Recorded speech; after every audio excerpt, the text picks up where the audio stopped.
sampah. Jadi dapatlah kita yakini sebenarnya memang Jessica bukan pelakunya.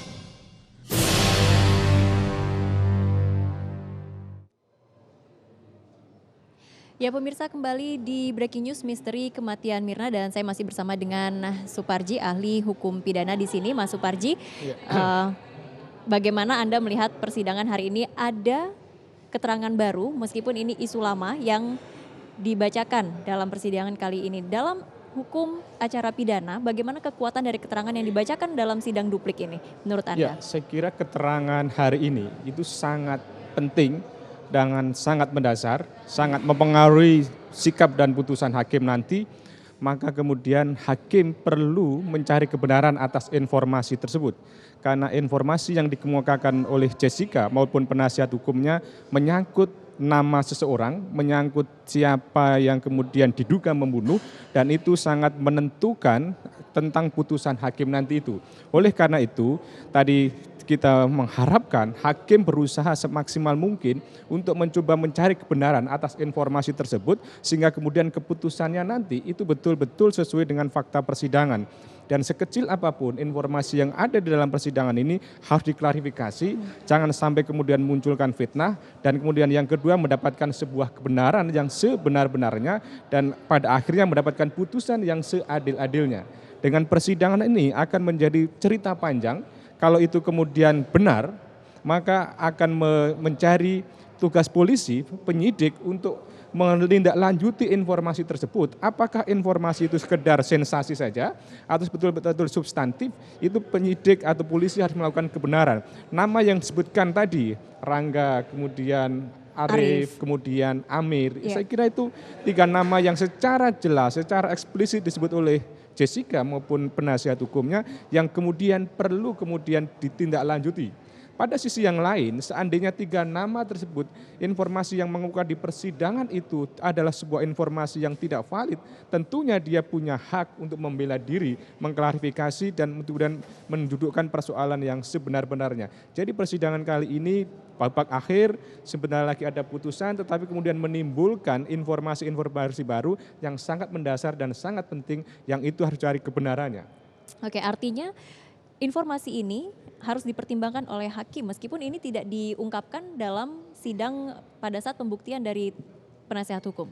Ya, hakim harus mempertimbangkan semua fakta-fakta persidangan, baik ada dalam proses pembuktian, dalam proses tuntutan, pledoi, replik maupun duplik, itu adalah bagian dari fakta persidangan yang harus dibuktikan kebenarannya, yang harus dijadikan dasar pertimbangan bagi hakim. Karena apapun, meskipun di penghujung dan sifatnya duplik, itu adalah bagian dari tanggapan yang diberikan oleh seorang terdakwa untuk mencari keadilan. Dan tanggapan hari ini selain digunakan oleh penasihat hukum maupun oleh Jessica untuk mengklarifikasi, untuk mengkonfirmasi dan kemudian membantah mulai dari soal sel yang kemudian dikatakan mewah dan kemudian dibantah, kemudian soal 5 gram sianida yang dimasukkan dan lain sebagainya juga digunakan oleh Jessica. Yang menarik adalah itu dia minta perlindungan kepada presiden, meminta kepada presiden agar tidak ada intervensi dalam persidangan ini.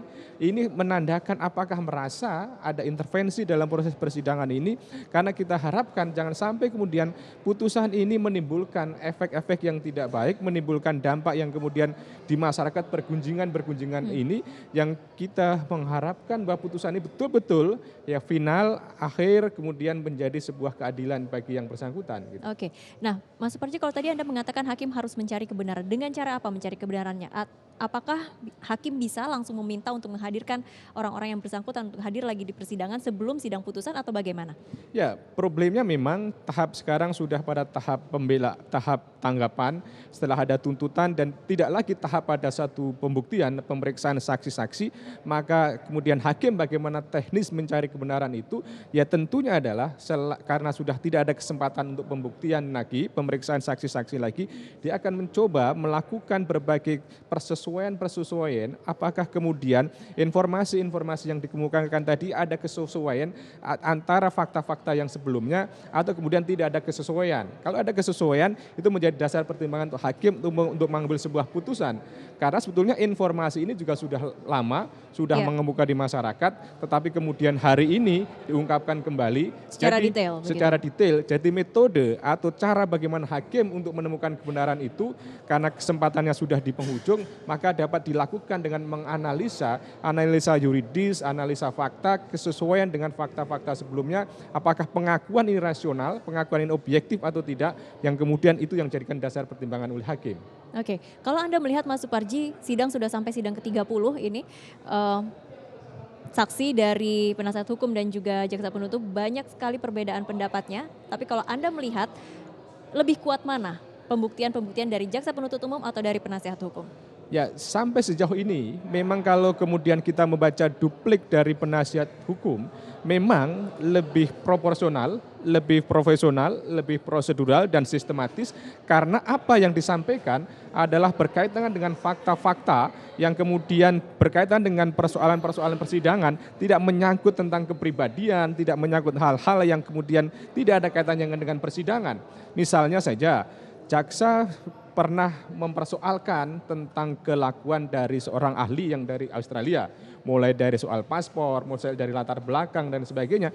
Ini kan persoalan yang di luar dari fakta persidangan, di luar dari konteks persidangan, tetapi kemudian itu juga diungkapkan.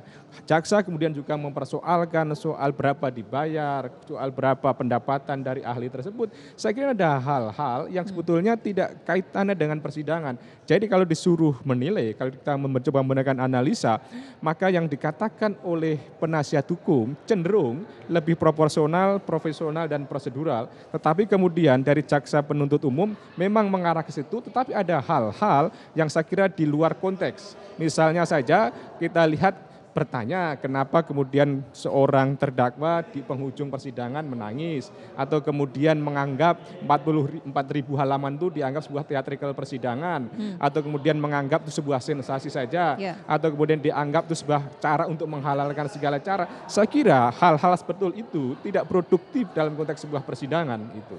Oke, artinya Anda menganggap beberapa keterangan yang mengatakan bahwa terdakwa melakukan aksi teatrikal dalam persidangan dengan menangis seperti itu tidak substansial untuk persidangan atau pembuktian dari kasus ini? Ya, apa yang dikemukakan oleh jaksa penuntut umum menuduh seorang terdakwa dengan menangis adalah bagian sebuah teater, sebuah aksi untuk mengelabui hakim, saya kira tidak mengarah pada upaya pembuktian, tetapi kemudian lebih menjudge bahwa yang bersangkutan adalah bersalah dan kemudian mencoba melakukan alibi, mengelabui hakim dengan menunjukkan ya demonstratif hal-hal yang menangis seperti itu. Tapi menurut saya itu tidak kontekstual untuk membuktikan sebuah persidangan. Memang kemudian berusaha mengarah bahwa sebetulnya pelaku atau terdakwa ini dianggap mencoba mengelabui hakim dengan cara menangis seolah-olah tidak bersalah padahal sebetulnya bersalah. Ini menurut saya ya kurang tepat untuk membuktikan. Dianggap menciptakan alibi seperti itu. Ya. Oke, Mas Suparji, kita harus jeda kembali. Nanti kita akan lanjutkan kembali. Pemirsa jangan kemana-mana. Breaking news, misteri kematian Mirna akan kembali sesaat lagi.